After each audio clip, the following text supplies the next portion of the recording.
Arbuste fruitier, la pépinière en faveur de la biodiversité. Salut les permapotes, j'espère que vous allez bien. On se retrouve aujourd'hui avec Michael, qu'on a déjà vu dans une vidéo précédente, qui nous a fait visiter son jardin-forêt. On le retrouve aujourd'hui pour un thème différent, qui va être basé sur le jardin-forêt en hiver. Que peut-on faire dans le jardin-forêt en hiver? Alors oui, il y a énormément de choses à faire dans le jardin-forêt pendant tout l'hiver jusqu'au printemps. Alors en tant que semencier, je pense qu'il y a déjà toute la récolte, le nettoyage des graines qui doit se terminer en fait. Donc c'est clair que si vous avez un jardin-forêt et que vous multipliez vos arbres fruitiers, tous les fruits que vous avez récoltés, tous les noyaux, il faut les trier, il faut les classer, il faut les préparer pour la stratification.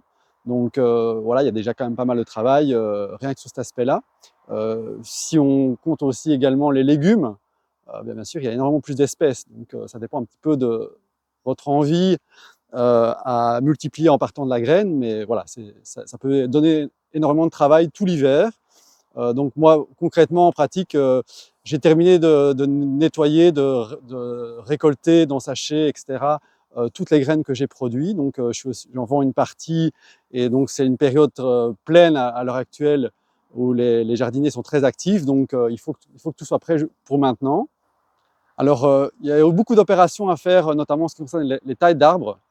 Alors moi je suis partisan d'une taille douce, donc j'y vais pas fortement et j'alterne un petit peu en fonction des années, en fonction de la vigueur de certains arbres. Donc il y a les grands classiques, hein, les pommiers, poiriers, etc., qui peuvent se tailler tout l'hiver. Si on part sur les pruniers par exemple, il y a plusieurs écoles. Certains considèrent qu'il faudrait plutôt les tailler à la fin de l'automne, voire début du printemps et pas pendant l'hiver.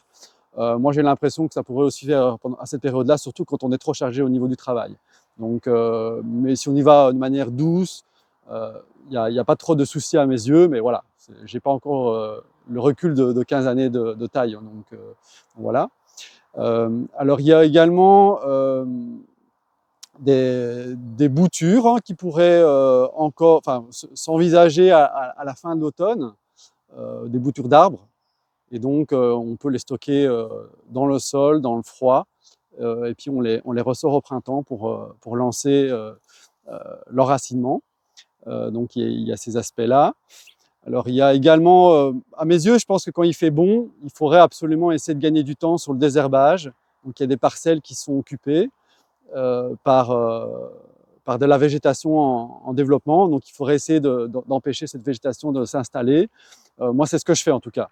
Genre maintenant il fait beau aujourd'hui, j'aurais envie de désherber un petit peu, surtout dans les zones les plus avec la terre la plus meuble possible. Si je ne vais pas aller faire ça dans les terrains trop argileux. Donc c'est plutôt les terrains sableux, limoneux. Et c'est l'occasion aussi pour moi d'observer un peu la végétation et de voir, tiens, il y a des plantes médicinales qui démarrent, c'est peut-être le moment de commencer à les multiplier. Au mois de février, c'est un peu tôt, mais si on a un début de saison assez précoce, c'est pas impossible que dans 2 semaines, je commencerai à faire des multiplications, des divisions de racines, donc des divisions de plantes médicinales, et j'anticipe un petit peu le démarrage de la saison. Alors il y a ça.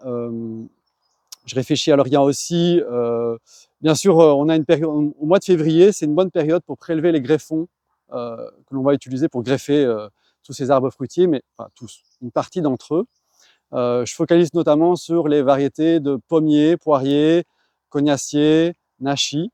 Je réalise des greffes de printemps et sur ces espèces-là, alors je pourrais en citer d'autres, hein, mais je prends les plus classiques, on va dire, ceux où on a vraiment de bons résultats. Et si vous commencez à faire des greffes, je pense que c'est sur cela surtout le pommier et le poirier, c'est sur cela qu'il faudrait s'entraîner, parce que les taux de reprise sont plus hauts. Nachi aussi, hein, je pense, mais tout le monde n'a pas la possibilité de faire des prélèvements de nachi, alors que les pommiers et le poirier, on en trouve partout. Et donc, je réalise les prélèvements, normalement, ça pourrait se faire déjà au mois de janvier. Moi, je n'ai pas encore commencé, mais je ne vais pas tarder. Il faut faire les prélèvements en lune montante, normalement, idéalement en jour fruit.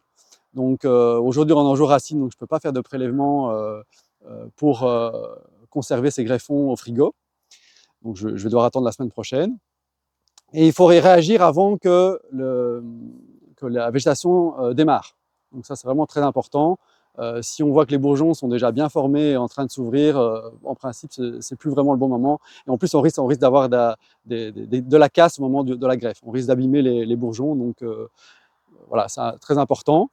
Donc on va les conserver au frigo pendant quelques semaines et puis au printemps, on réalisera la greffe. Alors, il y a aussi toute l'installation du jardin-forêt. Si vous avez une nouvelle parcelle à installer, clairement, il y a énormément de choses à faire. Bon, moi, dans mon cas, j'avais une parcelle nue que j'ai commencé à installer à l'automne. Et puis, j'ai planté jusqu'à aujourd'hui, au moment où il ne gelait pas. Et encore maintenant, je vais continuer les plantations et continuer à densifier le jardin-forêt. Bon, on en parlera, j'imagine, plus tantôt. Alors, je réfléchis s'il y a encore d'autres points. Oui, alors il y a aussi tout ce qui est taille de plantes médicinales à réaliser. Donc, ça peut être un exemple de la mélisse. On pourrait tailler les parties mortes et un petit peu stimuler la croissance de nouveaux rejets. Donc, on peut faire ça avec pas mal de plantes médicinales, même avec de la sauge aussi. On pourrait un peu, vous voyez, cette partie-ci ici qui est un petit peu séchée, on pourrait, bon, là je la tire à la main, hein, mais je prends un sécateur et je retaille un petit peu toutes ces branches mortes. On peut aussi un peu donner une forme désirée à la plante à cette période-ci, surtout en lune descendante, c'est le meilleur moment pour tailler. Il y a aussi tout ce qui est groseillier, enfin tous les petits fruits en fait. Je pense à ça également. Donc, quand je parlais des arbres fruitiers, il y a aussi toutes les plantes plus basses qui se taillent pendant tout l'hiver, donc groseillier, cassis, casseillier, mûrier, framboisier, etc. Donc bon, on a encore le temps. Il y a alors, bon, bien sûr, il y a encore des prélèvements de certains légumes ou de légumes racines qu'on n'aurait pas récoltés précédemment. On pourrait se dire, ben voilà, il n'est pas trop tard pour en prélever, peut-être initier une nouvelle culture. Je ne sais pas, je prends un exemple, peut-être la poire de terre. Moi, il y a des zones où je n'ai pas eu le temps de toutes les déterrer. Eh bien, je pourrais les prélever et initier une bouture de racines, mettre ces racines à la cave et lancer un démarrage au printemps. Donc, ça, c'est un peu à observer en fonction de ce qui resterait dans le sol. Hein. Mais c'est certain, il doit rester des racines dans le sol si vous ne les avez pas prélevées. Alors, un autre point, pour aller un peu plus en détail dans la taille, c'est clair que l'hiver est une bonne période pour tailler tous les arbres, et je pense notamment aux pionniers. Donc, vous avez installé des arbres qui ont une croissance rapide dans votre jardin-forêt. L'hiver est une bonne période pour le faire. C'est une période un peu plus creuse, donc c'est une période idéale pour le faire. Moi, je pense qu'on pourrait le faire à d'autres périodes de l'année, mais on est focalisé sur d'autres tâches, donc je pense à ça. Et donc là, il suffit peut-être de trogner si vous avez des pionniers un peu plus grands, on va dire. Si c'est des jeunes, on les laisse pousser, hein, on n'intervient pas vraiment. Mais c'est vraiment quand ils sont plus grands. Vous voyez, ici derrière, il y a peut-être... ici, j'ai une aubépine qui devient un petit peu plus grande. Pour l'instant, elle n'est pas gênante telle qu'elle, mais c'est pas impossible qu'un jour, elle soit trop imposante et je devrais un peu plus la raccourcir. Je pourrais la trogner peut-être à hauteur d'homme. Ici, voilà, j'ai tendance à la laisser pousser un peu plus haut. Et puis peut-être réutiliser une partie des rameaux, et les déposer au pied d'autres plantes pour nourrir votre sol, rajouter un peu plus de carbone et favoriser le développement d'humus dans votre jardin-forêt. Je pense à ça. Alors il y a aussi une période importante, c'est le printemps. Là ici on a justement à côté d'un sureau. Et je pense à ça aussi, on pourrait faire des prélèvements pour faire des manches. Donc il suffit de... vous voyez ici il y a une branche qui n'est pas forcément le bon diamètre, il faudra en trouver une un peu plus grosse. Bon, c'est pas le bon exemple ici, mais ça illustre un petit peu que celle-ci, elle est assez droite. Je pourrais la scier et puis la râper avec une râpe.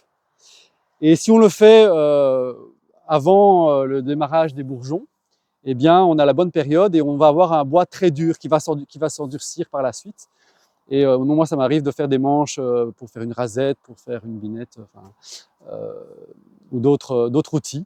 Et c'est un bois facile à travailler, qu'on trouve facilement partout. Donc, alors, il y a aussi les chemins, vous voyez, qui s'en un petit peu comme là.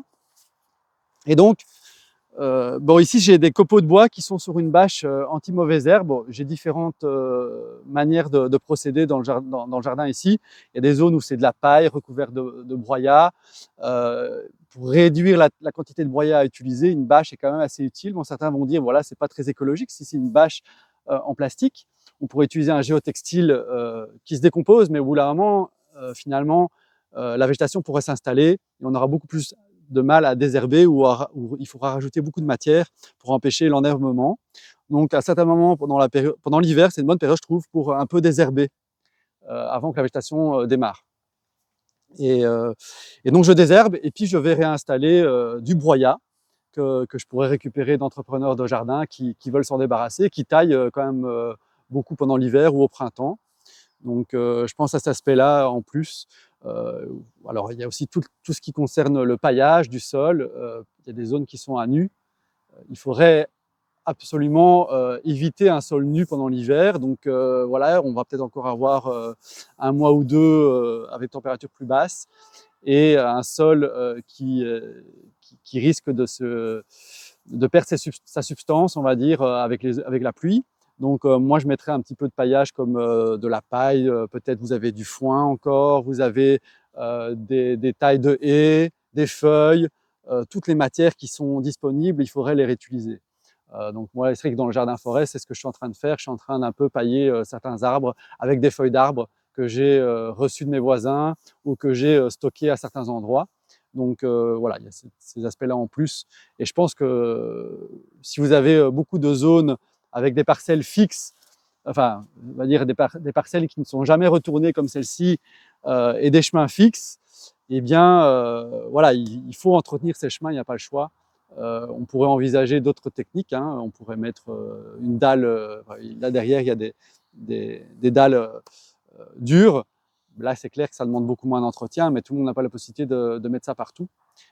Sur des grandes zones, du broyat, moi, je pense que c'est encore la meilleure solution. Alors, il y a aussi un autre aspect qui est important, c'est la préparation des serres pour le printemps. Ah oui. Et donc, il y a des serres que j'ai déjà nettoyées, comme la serre tunnel là-bas. Et la serre derrière moi, j'ai pas encore eu le temps. Donc, en fait, il faut absolument retirer toutes les plantes qui sont mortes, hein, comme les tomates, les poivrons, les aubergines, etc. Et donc, je les mets au compost. Et puis, je prépare la terre avec un amendement, je rajoute du compost. Donc ça, c'est vraiment primordial. Si vous mettez tout le temps les mêmes cultures dans votre serre, votre sol ça va s'appauvrir. Donc, il faudrait absolument l'enrichir.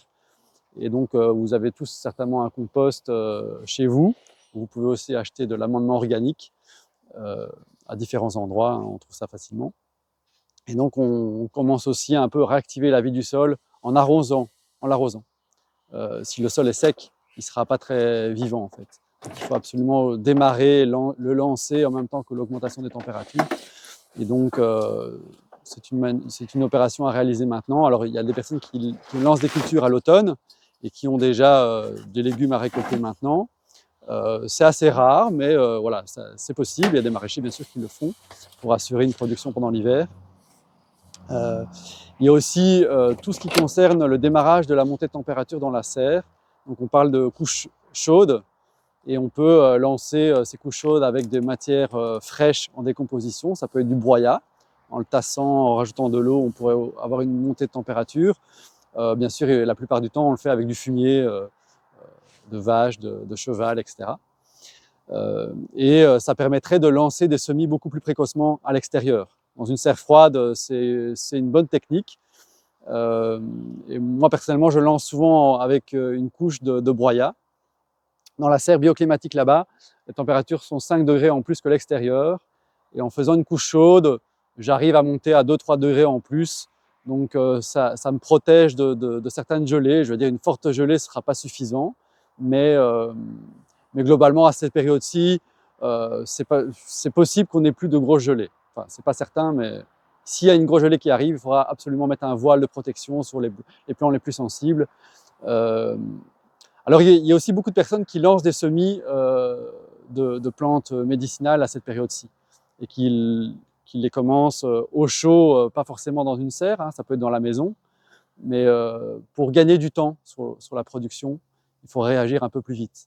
Donc, moi, ça m'arrive de les lancer à l'automne aussi. L'hiver, en plein cœur de l'hiver, il fait trop froid et j'ai peur de perdre des semis à cette période-là. Mais le printemps, il y a des plantes assez robustes et qui peuvent démarrer maintenant. D'ailleurs, même à l'extérieur, dehors, je remarque qu'il y a quand même pas mal de semis spontanés qui sont lancés, on va dire. Et donc, il y a ces aspects-là. Alors, ben oui, un autre aspect aussi important quand on est multiplicateur, c'est essayer de produire ses propres porte-greffes. Et donc, la solution pour ça, c'est de faire du marcottage en CP. Donc, pour réaliser cela, il faut prendre... bon, ici, j'illustre avec quelque chose qui a redémarré, mais c'est pour expliquer la chose. On pourrait tailler cet arbre à ras du sol pendant l'hiver, et puis il va réaliser des rejets au printemps. Et quand ils font plus ou moins 10 cm, on met de la terre autour des rejets. Et après un an, ils seront enracinés, on pourra les couper et on aura des nouveaux porte-greffes que l'on pourra replanter ailleurs. Donc ici, c'est des pommiers. Hein. Enfin, j'ai des pommiers, j'ai des poiriers, j'ai des pruniers dans cette rangée-ci où j'ai réalisé plusieurs marcotages en CP. Bon, ils n'ont pas encore démarré, mais au printemps, ça arrivera. Et peut-être, je sais pas, il y aura peut-être entre 5 et 10 rejets. Donc par arbre en place, on peut quand même avoir beaucoup de porte-greffes pour pas trop de travail, on va dire. Alors bon, bien sûr, le matériel très important pour tailler, un sécateur et de l'alcool. Ici, c'est de l'alcool à 90 degrés. Je l'ai un peu dilué dans de l'eau, enfin avec de l'eau, pour que ça me coûte moins cher. Parce que ça coûte assez cher une bouteille d'alcool 90 degrés. Alors bien sûr, bon, je plonge l'outil dans l'alcool, hein, entre chaque arbre en principe, pour éviter la propagation des maladies. Bon, c'est basique. Certains, si vous n'avez pas d'alcool, vous pouvez utiliser un briquet, etc. Bon, moi, je trouve que c'est quand même beaucoup plus rapide avec ce genre de choses. Et on peut le réutiliser quand même pas mal de fois. Alors, bon, ici, on est devant un pommier, probablement un pommier demi-tige, pommier lapet. Alors, vous voyez qu'il est quand même, il y a des branches qui partent un peu de travers. Bon, je pense qu'il est un petit peu gêné avec le cerisier qui se trouve à côté. Il y a un merisier ici, de ce côté-ci aussi. Donc, il cherche la lumière et il a tendance à pousser là où il y en a le plus. Et on voit des beaux rameaux qui sont inclinés à 60 degrés par rapport à l'horizontale. C'est ceux-là qu'on va choisir pour faire des greffes. Et ils sont souvent localisés dans la zone, au sud. C'est là où on aura le plus de succès. Donc, je ne vais jamais prendre des rameaux à l'arrière de l'arbre pour faire les greffes, toujours sur le devant. Et bon, celle-ci, elle n'est pas à 60 degrés, donc peut-être qu'on pourrait se dire, voilà, on ne sélectionne pas celle-ci. Je pourrais juste la tailler. Donc ici, on a un rameau d'1 an. Et on remarque notamment que les entrenœuds sont beaucoup plus rapprochés entre les rameaux d'un âge différent. Donc 1 an, là on est sur 2 ans, et puis le 3 ans, il doit certainement être par là. Donc, alors bien sûr, donc, voilà, on va reprendre les rameaux qui ont 1 an pour faire des greffes, mais ceux de 2 ans, ça ne marchera pas. On doit aussi sélectionner les branches, comme je disais, à 60 degrés et pas celles qui sont verticales. Par exemple, comme celle-ci là, c'est un gourmand et donc ça va donner un arbre qui va faire beaucoup de verre, mais la mise à fruit sera plus tardive et ça va donner un arbre d'une vigueur trop importante et on veut un arbre qui soit aussi plus petit. Donc il faut absolument bien sélectionner ces greffons pour assurer des fruités de qualité par la suite. Alors, vous voyez qu'il y a quand même pas mal de gourmands, on en voit un peu partout. Donc tout cela, peut-être, je ne vais pas dire qu'il faut tous les couper, hein, mais globalement, il y a une partie d'entre eux, notamment par exemple celui-ci, il frotte contre l'autre branche et d'office qu'il faudra le couper parce que c'est une entrée de maladie possible en fait. Et puis celui-ci va se renforcer et au bout d'un moment, ça va être trop, il y va vraiment beaucoup trop de frottements. Donc pour l'instant, c'est pas dramatique, hein, mais il y en a quand même plusieurs qui se frottent, hein, comme par exemple celle-là, là-bas, où toutes les branches qui potentiellement pourraient se croiser, celle-ci aussi frotte contre l'autre. Bon, celle-ci, elle est pratiquement à 60 degrés, donc ça sera un prélèvement pour un greffon. Celui-là, c'est un gourmand, je ne le prends pas. Celui-ci, bon, c'est peut-être pas complètement 60 degrés, mais il me semble pas trop mal à prélever. Vous voyez, donc il y en a quand même pas mal à prélever sur cet arbre-ci. Et il n'a pas encore commencé à produire, donc je me dis peut-être que c'est pas forcément le meilleur pour les prélèvements. Il faut aussi penser à cet aspect-là. Il faut faire des prélèvements sur des arbres qui ont déjà produit. En plus, on vérifie le fruit en question. Ici, je sais que c'est un lapet. On ne sait jamais qu'il y ait une erreur sur la variété. Donc, tant que je n'ai pas vérifié la pomme, j'ai peut-être un petit doute sur la variété. Bon, la taille, pour moi, elle doit être douce. Donc, c'est-à-dire que je ne vais pas commencer à tailler toutes les branches qui me gênent. Je pourrais en laisser de temps en temps une ou l'autre. Et ça empêche l'alternance des fruits. Si on taille trop sévèrement, eh bien, si je taille maintenant trop sévèrement, cette année-ci, je vais avoir beaucoup de fruits, l'année prochaine, j'en aurai peu. Alors que je voudrais bien en avoir un peu chaque année. Donc, je taille un peu maintenant et j'élimine surtout les grosses branches qui sont gênantes et qui sont vraiment mal positionnées. Et puis, je fais des prélèvements aussi pour les greffons. Et puis, le reste, j'interviendrai l'année suivante, en fait, tout simplement. Moi, je pense que c'est quand même une bonne période pour le faire maintenant. Au cœur de l'hiver, il pleut tout le temps, il gèle, on ne taille pas quand il gèle. Quand il fait trop humide, c'est aussi des risques pour les maladies. Maintenant, il fait meilleur. Donc, je pense que ce n'est pas une mauvaise période pour réagir. Donc là, je vais aussi un peu analyser tous les arbres chez moi et me dire, tiens, j'ai telle variété, je voudrais absolument la multiplier, c'est une variété rare. Et je commence sur des arbres qui ont déjà en principe donné, sauf si c'est des variétés très rares. Et j'ai envie de déjà les multiplier, donc je m'amuse déjà à l'avance. Mais c'est un petit risque parce que, enfin c'est pas un petit risque, mais on affaiblit un petit peu l'arbre en le prélevant trop tôt. Donc d'après moi, il faudrait un peu attendre. Et là, celui-ci, il est quand même déjà très vigoureux. Si je lui fais des prélèvements, il va pas du tout être gêné, quoi. Pour conserver les greffons, j'utilise un sachet zip, ce qui me semble encore le plus efficace. En fait, ça coûte pas cher, c'est facile à utiliser. Il y a une fermeture éclair qui permet de rendre le papier, enfin le contenant hermétique et conserver un peu l'humidité aussi. Donc le greffon ne va pas se dessécher. Et alors, bon, ici, j'ai fait un prélèvement sur un rameau d'1 an. Donc, sur ce tronçon-ci, je vais pouvoir faire plusieurs greffes. Et peut-être que je vais faire un prélèvement de 2-3 yeux ici, puis ainsi de suite. Donc, finalement, j'ai peut-être une dizaine de greffons sur ce rameau-ci. Alors, pour le mettre dans le sachet, je suis obligé d'un petit peu le couper, je n'ai pas le choix. Alors, je le coupe au-dessus d'un œil. Et puis, j'en ai 2. Avec un peu de chance, ça rentrera ou pas encore. Je vais un petit peu vérifier. Je pense que ça pourrait marcher. Ça rentre tout pile. Et puis alors, bon, là, en principe, il faudrait un petit peu retirer l'air. Donc, je l'enroule et je sors l'air. Et puis, je ferme le sachet. Donc, une fois que vos greffons sont dans un sac plastique, il faut le mettre au frigo.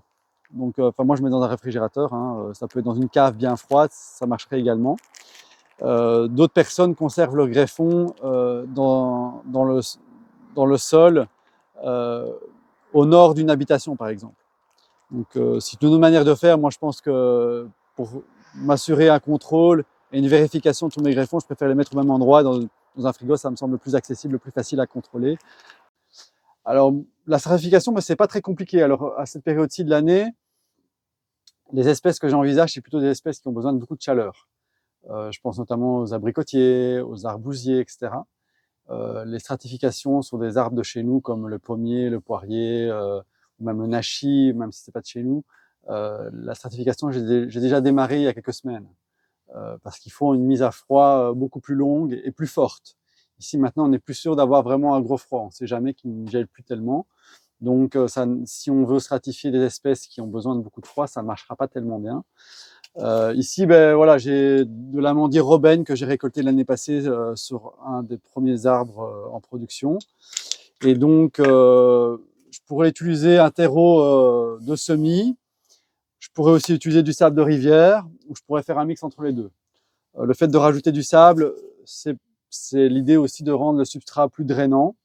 Et si jamais il y a beaucoup de gel, ça peut aider à protéger le germe qui aurait démarré, ou la graine, on va dire, parce qu'un gel trop fort pourrait griller la plantule. Alors, bon, ici j'ai du sable. Je pourrais un peu mélanger pour qu'il soit un peu plus drainant le substrat. Alors je prends un godet, n'importe lequel, hein, disons que ça dépend un petit peu du nombre de graines que vous avez. Ici, bon, j'ai une dizaine de graines.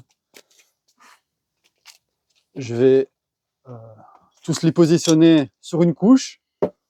C'est ça l'idée, hein. Stratification, c'est de faire des strates. Et donc de positionner les graines sur une strate, puis on remet du substrat, on refait une deuxième strate, et ainsi de suite. Et donc on pourrait avoir plusieurs couches dans le même pot. Ici, j'ai l'impression que je pourrais tout mettre sur une seule couche. Bon, j'en ai combien en fait? J'en ai... Il faut les compter quand même. 1, 2, 3, 4, 5, 6, 7, 8, 9, 10, 11, 12. Donc première fructification d'un amandier Robin, 12 fruits. Et puis, je recouvre les noyaux d'une épaisseur, peut-être 2-3 fois l'épaisseur de la graine, hein, plus ou moins, en considérant qu'il faut la tasser pour évaluer l'épaisseur du substrat. C'est approximatif, mais ça donne une idée. Si c'est des graines plus petites, il faudra pas mettre... Enfin, on pourrait les enfoncer, mais on aura aussi du mal à les retrouver. Donc, il faudra bien réfléchir à cet aspect-là. Il faut peut-être envisager de les mettre dans un contenant plus petit, et on réutilise tout le substrat que l'on remet dans un bac de semis, par exemple. Alors moi, c'est ma technique pour éviter d'avoir des trop gros contenants, parce que si je mets une petite couche de graines et que je dois remettre tout ce pot-là dans un bac, ça va être un peu compliqué. Si c'est des graines minuscules, on les voit pas. Donc il faut absolument penser à cet aspect-là aussi. Bon, si c'est des grosses graines, ça va être très facile à repérer. Alors, une fois que c'est fait, je vais remettre un contenant par-dessus. Alors ici, j'en ai deux. Je pourrais prendre un contenant un petit peu plus grand. J'en ai pas sous la main, mais c'est pour illustrer. Ça pourrait marcher avec celui-ci. Je mets un petit peu moi du substrat dans le deuxième pot, ce qui empêchera le pot de tomber s'il y a du vent, par exemple, parce que je vais les mettre dehors. Je vais simuler un froid, comme si mes amandes étaient tombées sur le sol et qu'elles avaient résisté au froid. Bon, ici, je les ai rentrées puis je les ai ressorties, mais disons que je garantis un peu une protection de la graine. Si je les laissais tout l'hiver, ils pourraient se faire manger, ils pourraient peut-être geler aussi. Ils seraient peut-être sensibilisés par ce froid. Et donc, une fois que c'est fait, bien, je mets ça dehors. Oui, alors la dernière opération, c'est arroser les graines. Il faut de l'humidité pour que les téguments puissent peut-être s'ouvrir. Et s'il y a une alternance entre le gel, dégel, ça peut aider des gros noyaux à se fissurer.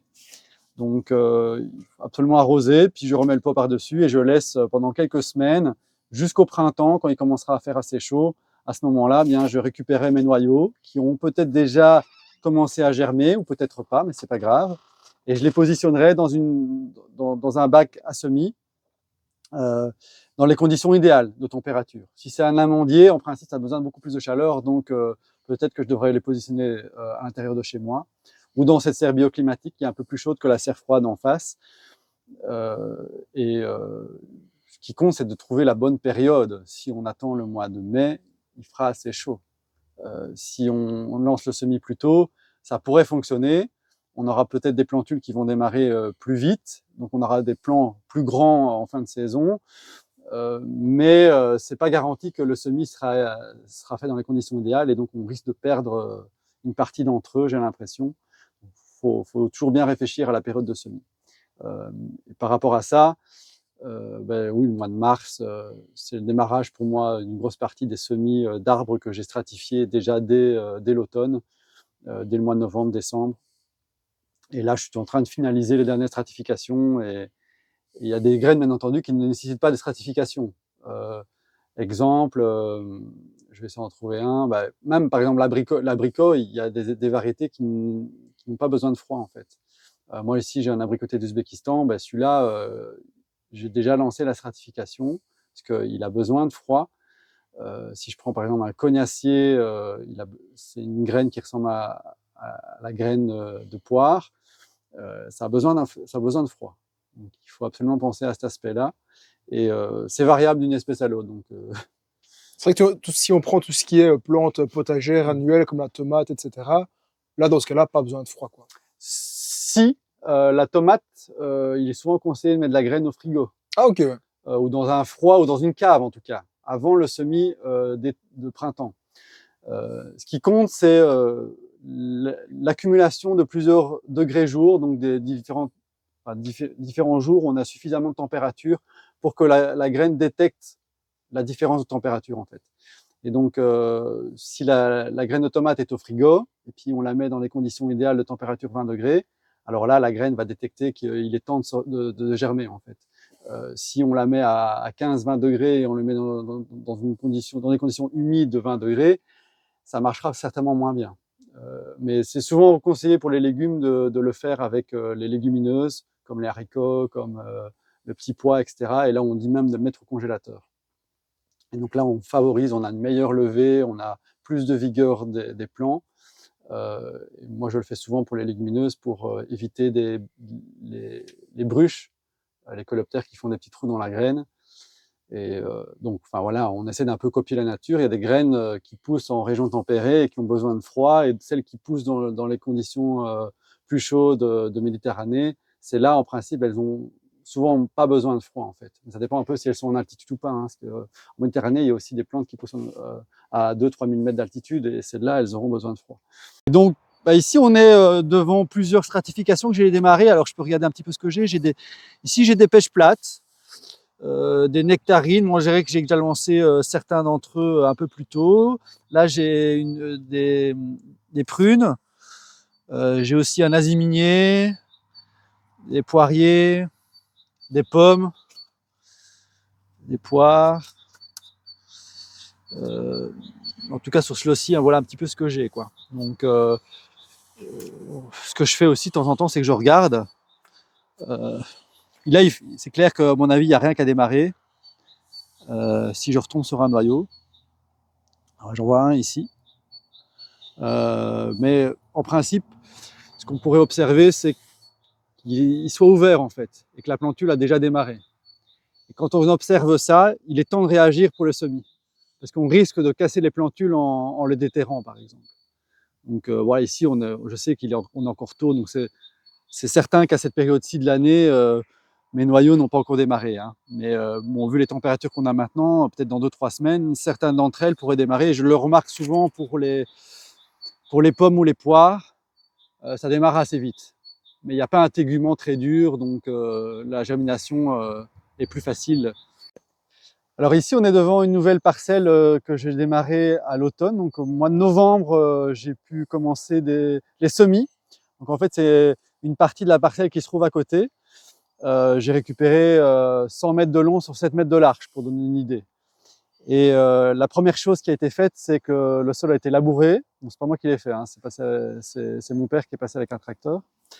Et puis ça a été hercé avec un semoir combiné. Et ensuite, on a semé un engrais vert. Alors on le voit un petit peu ici, un petit peu des pousses d'épeautre. Au milieu, on voit un peu plus en jaune de l'avoine. L'avoine était beaucoup plus sensible au froid. Mais là-bas, au fond, on voit que c'est bien vert, et là, c'est du seigle. Et le seigle est beaucoup plus résistant au froid que les autres engrais verts devant ici. Alors, comme le sol est nu, le fait de mettre en engrais vert, ça me permet de concurrencer éventuellement des herbes non désirables. Donc, ça peut aussi être utile pour moi en tant que ressources alimentaires. Les opérations qui ont suivi, c'est la réflexion par rapport aux essences que j'ai positionnées sur le terrain. Donc, j'ai acheté plusieurs espèces ou variétés que je n'avais pas encore. Et j'ai aussi sélectionné toutes les plantes que j'avais multipliées pendant l'année, qui me semblaient intéressantes. Et donc, j'ai fait une sélection sur une petite cinquantaine d'arbres fruitiers que je voulais produire en plus grosse quantité par ici, donc notamment les asis miniers, les kakis, des nashis, différentes espèces de poivriers que je n'avais pas encore, des faux pistachiers. Enfin, je ne vais pas faire la liste, elle est assez longue quand même, mais voilà, ça donne un peu une idée du genre d'espèces, des cornouillers, différentes espèces de cornouillers particuliers. Alors il y a aussi, ouais, donc les arbres fruitiers, c'est la première étape qui a été réalisée. Ensuite, on a planté des pionniers. Donc, j'ai récupéré des arbres un peu partout sur la parcelle, également à d'autres endroits, notamment chez ma compagne. Et donc, on a planté des saules, des érables, des chênes, du peuplier, un peu tout ce que je trouvais à droite et à gauche, et qui m'aidera à faire davantage de biomasse sur le terrain. Ça permettra aussi d'accélérer la croissance de tous les arbres que je vais planter ici. Ça me donnera de la matière que je pourrai positionner sur le sol. Ça permettra aussi d'avoir moins d'ensoleillement pour les essences les plus sensibles. Si je parlais de l'aziminier, il a besoin d'ombre. Le fait d'avoir un pionnier devant le protégera dans les premières années. Donc, deuxième étape, c'était ça. Puis la troisième, c'est la mise en place de petits fruits. Moi, j'ai réalisé l'étape comme ça. Ça veut dire qu'on n'est pas obligé de faire dans cet ordre-là, mais ça me semblait facile de le faire selon ces étapes-là. Et pour l'instant, je suis en train d'encore en planter des petits fruits, parce que j'ai pas encore tout positionné. Quand je dis petits fruits, j'essaie de trouver des espèces qu'on a du mal à trouver par ici. Je pense par exemple au framboisier bleu ou à d'autres mûriers, petits fruits qui ont des couleurs différentes des mûres classiques, qui sont des espèces distinctes du mûrier sauvage de chez nous. Je parlais du mûrier du Japon, j'en ai beaucoup sur le terrain. Il existe encore d'autres espèces un peu de ce type-là qui ont des qualités gustatives différentes ou des pores aussi parfois plus petites, plus hautes. Alors ensuite, après les petits fruits, je vais prochainement, dans les prochaines semaines, planter tout ce qui est plantes médicinales, légumes perpétuels, et continuer peut-être à positionner quelques lianes. En principe, j'attendrai quelques années avant d'en positionner plus, mais si je les taille, si j'en utilise une partie pour faire des boutures, je peux déjà les implanter et ils seront déjà plus installés et prêts à produire quand je les laisserai partir, quoi. Donc, on voit aussi que dernièrement, j'ai implanté aussi de la matière organique au pied des arbres. Et en fait, ce que j'ai fait, c'est que j'ai mis une couche de carton au pied des arbres ou des plants les plus intéressants. Et j'ai positionné une couche d'herbe et de feuilles par-dessus. Alors, vous dire à quoi ça sert, ça nourrira le sol, mais c'est surtout aussi pour empêcher la concurrence, pour que l'arbre fruitier puisse pousser facilement. Et je pense que voilà, ça accélérera le processus. Alors, ici, il y a un chemin, ici c'est de la paille, c'est juste de la paille en son centre. Pour un peu visualiser les différentes strates que j'ai réalisées, il y a en fait deux rangées principales de demi-tiges. Et autour de ces demi-tiges, souvent à 1 mètre ou 2 autour de l'arbre, j'ai mis des pionniers. Et j'en positionne peut-être 2, 3, ça dépend un petit peu le nombre que je peux récupérer. Et les petits fruits sont plutôt axés près du chemin. Ça facilitera aussi la récolte. À proximité de mes voisins, je ne peux pas non plus mettre des essences trop hautes. Donc je suis un peu bloqué par rapport à mon envie de mettre des hautes tiges. Mais j'en ai mis quelques-uns dans le fond, notamment des châtaigniers, parce que c'est l'endroit où ça gênera le moins en fait la croissance d'autres plants, parce que le nord est là-bas. Et je ne sais pas si c'est suffisant. Et donc pour résumer en fait ici, donc comment démarrer un jardin-forêt? Ouais, c'est vrai qu'il faut que je. C'est vraiment en fait planter très dense. Je vais donner une manière générale. Ouais. Donc si tu pouvais résumer en fait ici comment démarrer un jardin-forêt. Ouais. Alors pour démarrer un jardin-forêt, tout dépend un petit peu des conditions dans lesquelles vous êtes. Si vous êtes sur une parcelle nue ou une prairie. Ici, une parcelle nue, l'idée c'est de densifier le plus rapidement possible, et c'est assez facile en fait. Là, si le terrain a été préparé, il suffit de planter et de densifier le plus possible pour occuper toutes les strates en fait. Et ça se fait en une année maximum en fait, c'est suffisant. Mais ça pourrait se faire en étalant les choses pendant plusieurs années. Donc voilà, si vous n'avez pas la possibilité d'avoir tous les plants en une fois, on commencerait peut-être avec un semis d'engrais vert et uniquement les arbres fruitiers que vous désirez. Et puis ensuite, vous rajouterez les strates suivantes. Moi, j'ai la possibilité d'avoir tous les plants en une fois. Donc j'y vais quoi en fait. Parce que si j'attends 2 ans pour tout planter, eh bien je perds une mise à fruit, je perds des années. Donc voilà, je pense que c'est important de lancer le jardin-forêt le plus rapidement possible, bien sûr avec une réflexion, hein. On n'y va pas sans réfléchir. Si on part d'une prairie, bien là, il y a une réflexion à avoir par rapport à la présence de l'herbe. Est-ce qu'il faudrait la retirer ou accepter qu'elle soit présente, un peu comme dans un verger qu'on densifierait d'année en année? Il y a plein de méthodes différentes pour lancer un jardin-forêt. Donc moi ici, je suis parti sur une parcelle nue. Ça me semble très facile sur cet aspect-là. Dans une prairie, c'est un peu plus compliqué. L'herbe va concurrencer plus fortement les arbres fruitiers. Donc il faudra absolument peut-être couvrir le sol d'une bâche pour empêcher cette concurrence. Ou pour creuser, pour planter, c'est beaucoup plus difficile dans une prairie que dans un terrain nu. Ici, un arbre me prend même 2 minutes de plantation. Dans une prairie, si le terrain est un peu dur, ça peut être plus compliqué, quoi. Et en plus, le terrain a été ameubli, donc j'ai pas dû l'ameublir en profondeur. Dans une prairie, ça dépend un peu de l'état de la prairie, ça peut être des fois très tassé, rempli de cailloux, etc. Ici, c'est un terrain de bonne qualité, c'est un terrain plutôt argileux, mais assez bien amendé. Donc, j'ai pas dû rajouter de matière vraiment pour que mes arbres puissent bien pousser. Il y a aussi une réflexion par rapport à ça. Est-ce qu'il faut amender avant de lancer son jardin-forêt? Oui, peut-être dans certains cas, oui, et même peut-être dans la plupart des cas. Moi, j'ai la chance de ne pas devoir le faire. Alors, par la suite, il faut se rendre compte qu'ici, on voit une partie des plants à l'œil nu, même s'ils sont petits, on ne visualise pas vraiment ce que ça va donner. Il y a encore pas mal de zones qui sont vides, qui vont peut-être se remplir avec l'engrais vert. Donc, je vais récolter une partie d'engrais vert pour la graine l'été et je vais utiliser une partie des pailles que je vais remettre sur mon sol. Donc, ça va me donner de la matière et je vais pouvoir pailler une partie des arbres que j'ai plantés. Et je pense que je vais encore planter tout le printemps en fait. Et si la saison le permet, peut-être même jusqu'à l'été, en faisant attention bien entendu avec des essences qui résistent bien par rapport à la sécheresse. Je partirais plus sur du thym, sur du romarin, des trucs comme ça, hein. L'été on plante pas beaucoup de choses, mais j'aurai pas le temps de tout faire en un mois je pense. Et puis on relancera encore d'autres plantations à l'automne. Et je veux dire globalement je vais aussi vérifier si une partie de mes plants ont tous repris en fait. Il y a une partie d'entre eux qui vont mourir. Je ne peux pas avoir 100% de repris, j'en suis sûr. Donc je vais devoir remplacer ceux qui sont morts aussi. Mais globalement, moi je trouve que c'est pas très compliqué à lancer sur une parcelle nue. C'est juste la réflexion par rapport aux essences que l'on va positionner. Les pionniers, ils seront pas gênants. S'ils deviennent vite grands, on va les tailler, hein, on va les trogner, on va utiliser la matière. Donc